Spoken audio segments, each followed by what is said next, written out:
La parole est à Madame Émilie Bonnivard. Merci, Monsieur le Président. Monsieur le Premier ministre, samedi, la plupart des 250 stations de sport d'hiver françaises ouvriront. C'est avec beaucoup de soulagement, mais aussi d'appréhension, que les 120 000 saisonniers qui travaillent pour cette économie démarrent cette saison. Avec plus de 80% de pertes de chiffre d'affaires l'hiver dernier, et malgré les aides de l'État, les trésoreries de ces entreprises sont aujourd'hui fragiles. Or, il existe de vrais risques à quelques jours de l'ouverture que vous devez anticiper. Parmi ceux-ci figurent les obstacles relatifs à la venue des clientèles européennes qui représentent une part essentielle de la fréquentation de nos stations.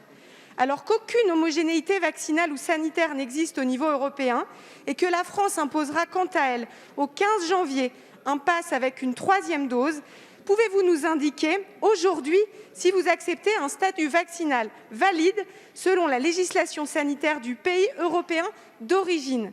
Sans cela, Monsieur le Premier ministre, vous privez de fait le secteur d'une partie majeure de son activité. Autre point critique, les départs en classe de neige. Ces séjours scolaires sont salutaires en termes de socialisation pour nos enfants. Ils sont une opportunité extraordinaire pour faire vivre les valeurs républicaines. Il est donc essentiel que le ministère de l'Éducation stoppe dès maintenant les annulations en chaîne de ces séjours par des consignes claires auprès des rectorats. Il en va de la survie des structures d'accueil de ces jeunes. Que comptez-vous faire à ce sujet?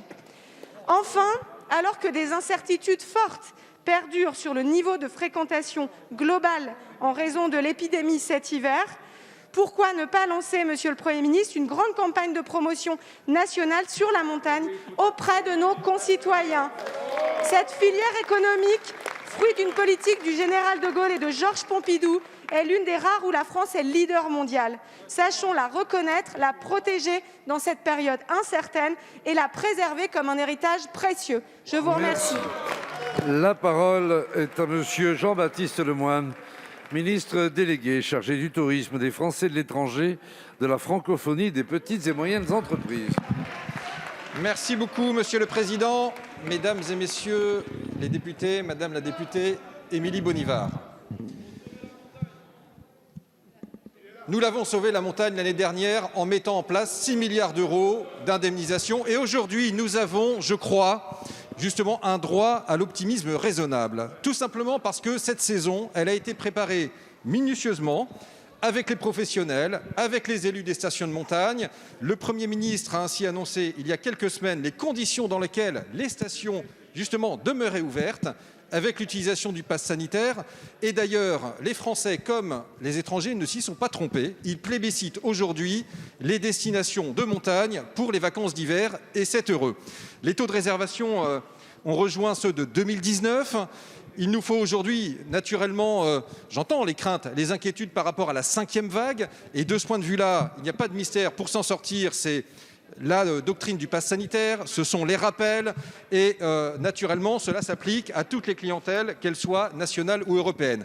Je veux vous rassurer parce que tous les pays émetteurs des clientèles européennes notamment ont mis en place des dispositifs de rappel. C'est le cas en Belgique, c'est le cas aux Pays-Bas, c'est le cas au Royaume-Uni également, où les jeunes enfants peuvent désormais recevoir leur 2e dose depuis début décembre. Et donc tout cela fait que nous nous préparons à une belle saison. Nous avons mis des moyens additionnels en termes de promotion.